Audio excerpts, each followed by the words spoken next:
நற்செய்தி வாசகம். யோவான் எழுதிய நற்செய்தி 10ஆம் அதிகாரம் இறைவசனம் 22 30 முடிய. எருசலேமில் கோவில் அர்ப்பண விழா நடந்து கொண்டிருந்தது. அப்போது குளிர்காலம். கோவிலின் சாலமோன் மண்டபத்தில் இயேசு நடந்து கொண்டிருந்தார். யூதர்கள் அவரை சூழ்ந்து கொண்டு, இன்னும் எவ்வளவு காலம் நாங்கள் காத்திருக்க வேண்டும்? நீர் மெசியாவானால் அதை எங்களிடம் வெளிப்படையாக சொல்லிவிடும் என்று கேட்டார்கள். இயேசு மறுமொழியாக, நான் உங்களிடம் சொன்னேன், நீங்கள் தான் நம்பவில்லை. என் தந்தையின் பெயரால் நான் செய்யும் செயல்களே எனக்கு சான்றாக அமைகின்றன. ஆனால் நீங்கள் நம்பாமல் இருக்கிறீர்கள். ஏனெனில் நீங்கள் என் மந்தையை சேர்ந்தவர்கள் அல்ல. என் ஆடுகள் எனது குரலுக்கு செவிசாய்க்கின்றன. எனக்கும் அவற்றை தெரியும். அவையும் என்னை பின்தொடர்கின்றன. நான் அவற்றிற்கு நிலை வாழ்வை அளிக்கிறேன். அவை என்றுமே அழியா. அவற்றை எனது கையிலிருந்து யாரும் பறித்து கொள்ள மாட்டார்.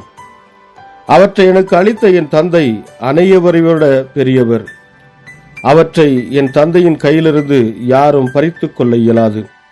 நானும் தந்தையும் ஒன்றாய் இருக்கிறோம் என்றார். இது கிறிஸ்து வழங்கும் நற்செய்தி. கிறிஸ்துவே உமக்கு புகழ். ಯೋಹಾನ ಅಧ್ಯಾಯ 10 ವಚನ 22ರಿಂದ 30ರವರೆಗೆ. ಜೆರುಸಲೇಮಿನಲ್ಲಿ ಆಚರಿಸುವ ಪ್ರತಿಷ್ಠೆಯ ಹಬ್ಬವು ನಡೆದಿತ್ತು. ಅದು ಚಳಿಗಾಲದಲ್ಲಿ ಆಚರಿಸುವ ಹಬ್ಬ. ಯೇಸು ದೇವಾಲಯದೊಳಗೆ ಸೊಲೊಮೋನನ ಆಲಯದಲ್ಲಿದ್ದನು. ಯೆಹೂದ್ಯರು ಯೇಸುವಿನ ಸುತ್ತಲೂ ನೆರೆದರು. ಅವರು ಆತನಿಗೆ, ಇನ್ನೆಷ್ಟು ಕಾಲ ನೀನು ನಿನ್ನ ಬಗ್ಗೆ ನಮ್ಮನ್ನು ಆಶ್ಚರ್ಯಗೊಳಿಸುವೆ? ನೀನು ಕ್ರಿಸ್ತನಾಗಿದ್ದರೆ ನಮಗೆ ಸ್ಪಷ್ಟವಾಗಿ ತಿಳಿಸು ಎಂದು ಹೇಳಿದರು. ಯೇಸು, ನಾನು ಆಗಲೇ ನಿಮಗೆ ಹೇಳಿದ್ದೇನು, ಆದರೆ ನೀವು ನಂಬಲಿಲ್ಲ. ನನ್ನ ತಂದೆಯ ಹೆಸರಿನಲ್ಲಿ ನಾನು ಅದ್ಭುತ ಕಾರ್ಯಗಳನ್ನು ಮಾಡುತ್ತೇನೆ. ನಾನು ಯಾರೆಂಬುದನ್ನು ಆ ಅದ್ಭುತ ಕಾರ್ಯಗಳು ತೋರಿಸುತ್ತವೆ. ಆದರೆ ನೀವು ನಂಬುವುದಿಲ್ಲ, ಏಕೆಂದರೆ ನೀವು ನನ್ನ ಕುರಿಗಳಲ್ಲ. ನನ್ನ ಕುರಿಗಳು ನನ್ನ ಸ್ವರಕ್ಕೆ ಕಿವಿಗೊಡುತ್ತವೆ. ನಾನು ಅವುಗಳನ್ನು ಬಲ್ಲೆನು ಮತ್ತು ಅವುಗಳು ನನ್ನನ್ನು ಹಿಂಬಾಲಿಸುತ್ತವೆ. ನನ್ನ ಕುರಿಗಳಿಗೆ ನಾನು ನಿತ್ಯ ಜೀವವನ್ನು ಕೊಡುತ್ತೇನೆ. ಅವು ಎಂದಿಗೂ ಸಾಯುವುದಿಲ್ಲ ಮತ್ತು ಅವುಗಳನ್ನು ಯಾರು ನನ್ನಿಂದ ಕಸಿದುಕೊಳ್ಳಲಾರರು. ನನ್ನ ಕುರಿಗಳನ್ನು ನನ್ನ ತಂದೆಯೇ ನನಗೆ ಕೊಟ್ಟನು. ಆತನು ಎಲ್ಲರಿಗಿಂತಲೂ ದೊಡ್ಡವನಾಗಿದ್ದಾನೆ. ನನ್ನ ಕುರಿಗಳನ್ನು ನನ್ನ ತಂದೆಯೇ ಕೈಯಿಂದ ಯಾರು ಕದ್ದುಕೊಳ್ಳಲಾರರು. ತಂದೆಯು ಮತ್ತು ನಾನು ಒಂದೇ ಆಗಿದ್ದೇವೆ ಎಂದು ಉತ್ತರ ಕೊಟ್ಟನು. ದೇವರ ವಾಕ್ಯವಿದು. ದೇವರಿಗೆ ಕೃತಜ್ಞತೆ ಸಲ್ಲಲಿ.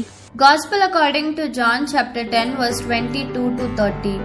Then the time came for the feast of the dedication in Jerusalem. It was winter, and Jesus was walking back and forth in the portico of Solomon. The Jews gathered around him and said, "How long will you keep us in suspense? If you are the Messiah, tell us plainly." Jesus answered, "I have already told you, but you do not believe. The works I do in my Father's name proclaim who I am, but you do not believe because, as I said, you are not my sheep. My sheep listen to my voice, and I know them, they follow me. And I give them eternal life. They shall never perish, and no one will ever steal them from me. The Father and I are one." The Gospel of the Lord. Praise to you, Lord Jesus Christ.